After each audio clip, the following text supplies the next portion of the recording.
Hello दोस्तों, कैसे हैं आप। आई होप आप सब अच्छे होंगे। आपका स्वागत है मेरे चैनल ज़िंदगी बने इजी। दोस्तों, इस वीडियो में हम बात करेंगे कि हम जो भी कर्म करते हैं हमें सोच समझ के करना चाहिए और सही कायदे और नियम के साथ करना चाहिए। तो चलिए दोस्तों, शुरू करते हैं। दोस्तों, कर्म का नियम है कि मनुष्य जो भी अच्छा या बुरा कर्म करते हैं भविष्य में उसका वैसा ही सुख या दुख रूपी फल अवश्य प्राप्त करते हैं। जिन लोगों का पूर्ण जन्म में विश्वास नहीं है, इतना तो वे भी मानते हैं कि श्रेष्ठ कर्मों के बदले स्वर्ग तथा भ्रष्ट कर्मों के बदले नरक की प्राप्ति होती है।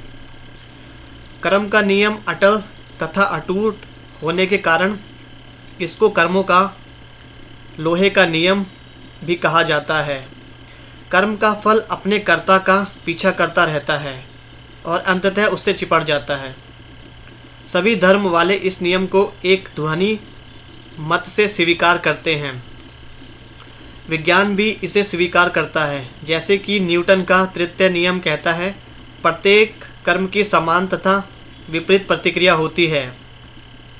रोज के जीवन में भी हम देखते हैं, प्यार के बदले प्यार, गाली के बदले गाली और श्रम के बदले प्रतिफल वेतन मिलता है।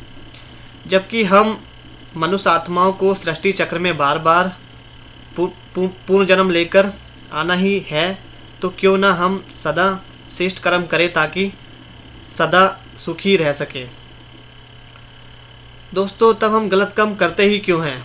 बड़ी विडंबना है कि सभी लोग कहते रहते हैं कि मिलता कर्मों का ही है फल, फिर भी वह गलत कर्म करते रहते हैं। ऐसा क्यों?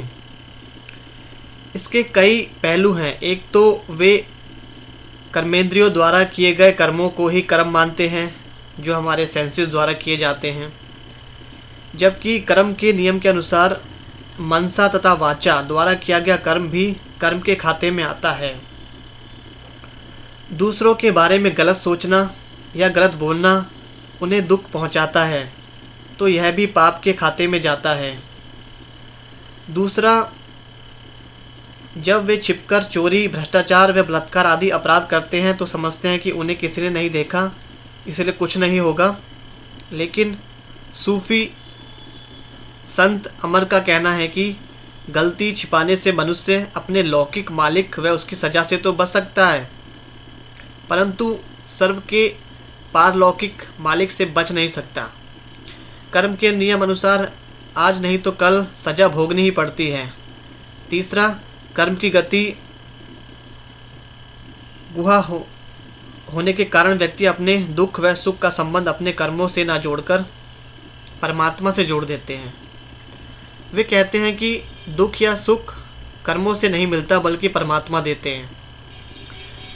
इसलिए वे दुख की घड़ी में परमात्मा से ही प्रार्थना करते रहते हैं कि हे प्रभु, पीड़ा हरो, धन दो, पुत्र दो, आदि आदि। कुछ एक में कर्म के नियम की अज्ञानता इतनी गहरी होती है कि वे किसी देवता की मूर्ति के आगे 50-100 रुपये चढ़ाकर सोचते हैं कि पाप कर्मों से कुछ तो छुटकारा मिलेगा, परंतु यह भी भ्रम है। पापों से छूटने का सही मार्ग यही है कि हम कर्म के नियमों का बार बार स्मरण पठन पाठन करें ताकि सोच समझकर कर्म कर सकें। दोस्तों, एक यात्रा के दौरान मैंने देखा कि एक भिखारिन 2 लड़कों के साथ हाथों में कटोरा लिए भीख मांग रही थी। मन में प्रश्न उठा कि इन बच्चों ने पैदा होते ही ऐसा क्या कुकर्म किया कि ये स्कूल नहीं जा सके। तभी मेरे अंदर से ही उत्तर निकल कर आया कि इस जन्म में तो इन्होंने अभी कोई कुकर्म किया ही नहीं है, परंतु कुछ ऐसे कर्म तो अवश्य किए हैं जो ये संस्कारित जीवन से वंचित होने की गंभीर सजा काट रहे हैं। निश्चित रूप से यह उनके पूर्व जन्मों के बुरे कर्मों का ही फल है, जो ये एक श्रेष्ठ भिखारिन के घर पैदा हो गए हैं और वर्तमान जन्म में श्रेष्ठ नागरिक बनने का अवसर इनसे छिन गया। लेकिन भविष्य में श्रेष्ठ कर्म का सहयोग पाकर ये इस परिस्थिति से मुक्त भी हो सकते हैं। आइए हम ऐसे लोगों के लिए दुआ करें। विचार कर्म का बीज है। विचार हमारे संस्कारों से पैदा होते हैं। विचारों की उत्पत्ति होने के बाद उसकी स्वीकृति या अस्वीकृति संबंधी निर्णय बुद्धि करती है। यदि बुद्धि में गुण प्रबल है तो वह विचारों को श्रेष्ठ कर्म की ओर मोड़ देगी। इसके विपरीत यदि अवगुण ज़्यादा है तो बुद्धि भ्रष्ट कर्म की स्वीकृति दे देगी। जिसकी बुद्धि सच्चाई व ईमानदारी के गुण से भरपूर होगी, वह व्यक्ति धन का अभाव होते हुए भी रिश्वत, चोरी आदि नहीं करेगा, बल्कि लोभ, लालच के अवगुण से भरपूर बुद्धि वाला व्यक्ति धनी होते हुए भी रिश्वत, चोरी, धोखा आदि ही करेगा। इसी प्रकार जंगल में एक सुंदर युवती को देख पवित्रता के गुण से भरपूर बुद्धि वाला व्यक्ति उसको सुरक्षित स्थान पर पहुंचाएगा, जबकि काम वासना के अवगुण से भरपूर बुद्धि वाला युवक उसके साथ दुराचार करेगा।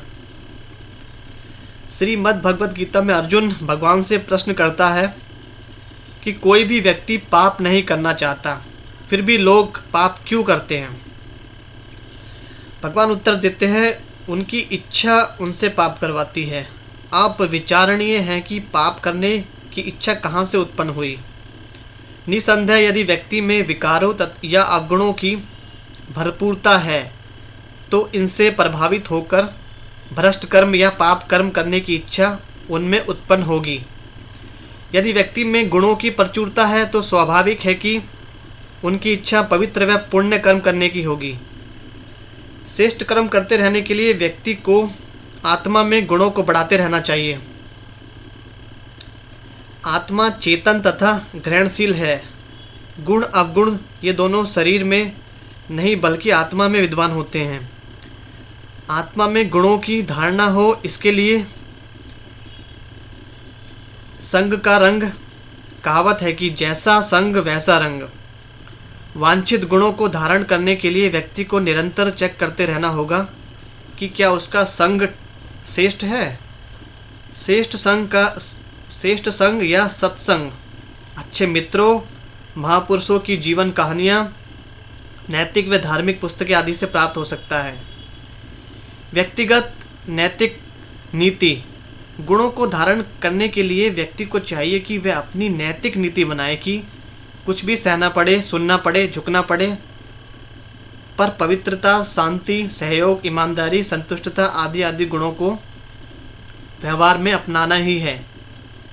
इसके लिए प्रतिदिन अपने पर मेहनत करनी पड़ती है। प्रसिद्ध दार्शनिक रूसो के अनुसार गुणों को धारण करना युद्धरत रहने जैसा है तथा बार बार अपने आप से लड़ते रहना पड़ता है। गुणों व मूल्यों का आध्यात्मिकता के बिना सीधा ग्रहण करना कठिन होने के साथ साथ कम टिकाऊ भी हो सकता है। आध्यात्मिकता। जीसस क्राइस्ट के अनुसार गुणों या मूल्यों की जड़ें आध्यात्मिकता में होती हैं। बिना आध्यात्मिकता के मूल्यों या गुणों को धारण करना बालू रेत पर महल बनाने के समान है। आध्यात्मिकता अर्थात ईश्वरीय ज्ञान द्वारा हम जान जाते हैं कि आत्मा में गुण अनादि काल से मौजूद हैं, पर वे सुषुप्त अवस्था में हैं। स्वयं को बार बार आत्मस्वरूप में टिकाकर तथा अपने सभी गुणों व शक्तियों के भंडार परमात्मा से बुद्धि योग जोड़कर इन गुणों को सहज ही जागृत किया जा सकता है। कर्मयोग शब्द कर्म प्लस योग से बना है। प्रत्येक कर्म करते समय परमात्मा को याद रखना ही कर्मयोग है। ऐसा करने से कोई भी गलत कर्म नहीं होगा, अर्थात सभी कर्म श्रेष्ठ होंगे। इतना ही नहीं, अनुभव कहता है कि परमात्मा की याद में कर्म करने से उस कर्म की गुणवत्ता भी बढ़ जाती है। दोस्तों, अच्छे व्यवहार का कोई आर्थिक मूल्य भले ही ना हो, लेकिन वह करोड़ों दिलों को खरीदने की शक्ति रखता है। तो दोस्तों, यह वीडियो आपको कैसा लगा कमेंट कीजिए और लाइक, शेयर और सब्सक्राइब करना ना भूलें। तो दोस्तों, चलिए मिलते हैं अगले वीडियो में। Thanks for watching.